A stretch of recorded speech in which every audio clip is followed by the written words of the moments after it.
अस्सलाम वालेकुम दोस्तों, मैं हूं मोहम्मद शाहिद और आप देख रहे हैं वी ऑफिशियल यूट्यूब चैनल।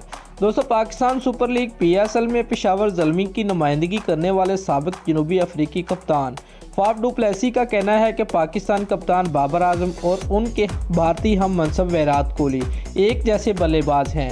अपने एक इंटरव्यू में फाफ डू प्लेसी का कहना था कि बाबर और कोहली इंतहाई आला खिलाड़ी हैं।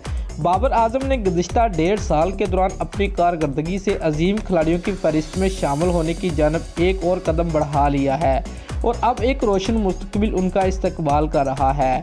36 साला फाफ डू प्लेसी का मजीद कहना था कि बाबर आजम ने अपनी हालिया T20 बल्लेबाजी के ज़रिए सबको मुतासर किया है। बाज़ लोगों को लगता था कि बाबर में बड़े शॉट खेलने की सलाहियत नहीं है, लेकिन हालिया T20 मुकाबलों में बाबर की कारकर्दगी बेहद शानदार रही।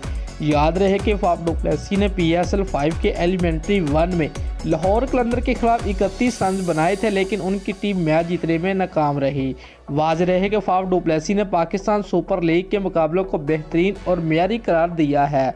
दोस्तों, अगर आपको हमारी ये वीडियो अच्छी लगी है तो वीडियो को लाइक करने के साथ साथ हमारे चैनल को भी ज़रूर सब्सक्राइब करें। शुक्रिया।